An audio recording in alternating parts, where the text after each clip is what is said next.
SGA is stamped. Look, I guess he had a few controversial calls, but if y'all think those calls are reversed, do you really think the Pacers would have scored and won the game there? I mean, let's be so for real. They look like a mess in the last few minutes of the game. And in one of my last two videos, I said how this finals reminds me of the 2022 finals. And this is a scene that I'm referring to. The Warriors had just committed a turnover, Brown made a layup, and it looked like the Celtics had all of the momentum to win this game.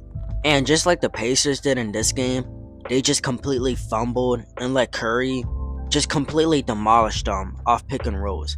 And a little bit similar to how Curry dominated the Celtics, the Pacers sort of just let SGA cook. They didn't blitz him like they were before, and obviously there were reasons for that. Late in the game, they had someone like Isaiah Joe and Jalen Williams just camping the wing, so if you blitz SGA, one of them would be wide open for a three. But the thing is, they were 3 for 12 on three-pointers this game.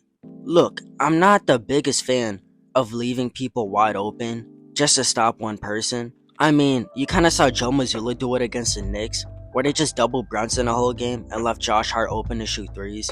Now obviously, that backfired so bad to the point where the Knicks came back and won the first two games. So I kinda get it for the Pacers, right? Don't let them get a roll. But when you're so late into the game, I think you can afford that. And down the stretch, SGA was a guaranteed bucket. I mean, there was literally no stopping this dude. This might sound crazy, but I would honestly rather have a Jada wide open three-pointer than a SGA fadeaway. As crazy as that sounds, because SGA was literally making everything. Cut my bank, just bleeding on chase. I tap my body out.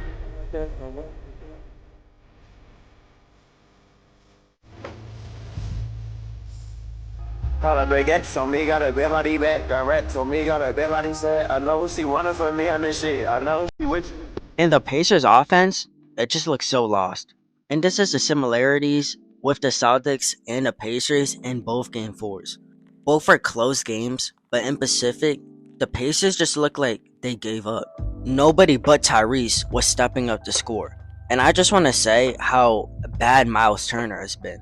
I mean, every three-pointer this dude shot in the game, he didn't make any. And these were wide open three-pointers the team desperately needed. And the Pacers also missing free throws. Like, I remember when Obi Toppin got fouled when they were up 10, he missed both free throws. The Pacers had a turnover, let the Thunder score, and that's where things just flipped around. I mean, I'm telling you, it's the little plays and the little dumb shit that you do that will help a team get back into the game, and you saw that. The Pacers could have just potentially let the championship slip away. Look, I said it was like the 2022 finals, and if it continues on that direction, then the Thunder will blow the Pacers out the next two games. That's how it'll go. And this finals has been nothing but peak entertainment. Most of these games, except game 2. But the 3 games that were close have been very entertaining, very fun to watch. But it might end here, to be honest. Because I think the Thunder, coming in with that momentum from game 5 into Paycom Center, it's just not looking good. Now, I honestly think we're kind of due for a Pacers blowout, where the Pacers just blow out the Thunder from the gates. I honestly think game 5 is the game to do that, even though they're in the Thunder arena.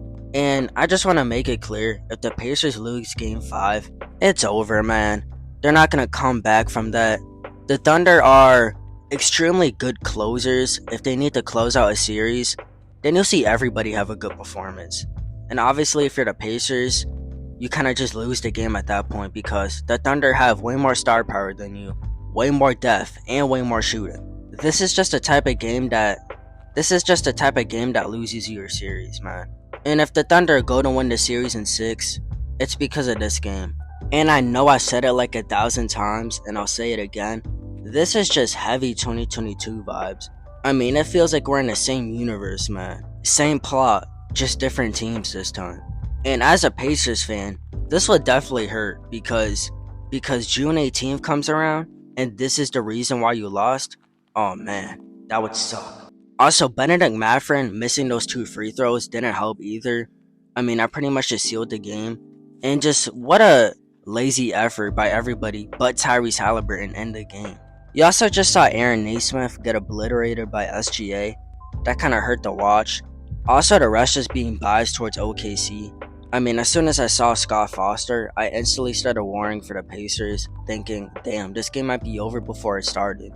If y'all don't know about the history of Scott Foster, a lot of controversial calls, a lot of just controversial plays in general, and I wouldn't be surprised if they tried to keep the Thunder in this game, just for the entertainment aspect, right? Just to tie the series. And if that was the case, obviously it's a bigger problem than Scott Foster, because somebody would be telling him to do it. But let me quit my yapping, man. Who do y'all got for Game 5? Thunder or Pacers? In my opinion, I got the Thunder in a blowout, unfortunately. I think this is where the fun ends, the Thunder 1 in 6. And we'll look at this game as one of those games where the Pacers choked like the Celtics in 2022. If y'all like my content or just want to stay updated with the finals, drop a sub. And until later, I'll see you on Mars. Peace. You telling me you falling out of love with me. Hope you can find someone to love you better than I did. Taking our memories on love and treating it like nothing. Taking our memories on love and treating it like gossip. It's my love for my grandmother make me gentle when I care for you.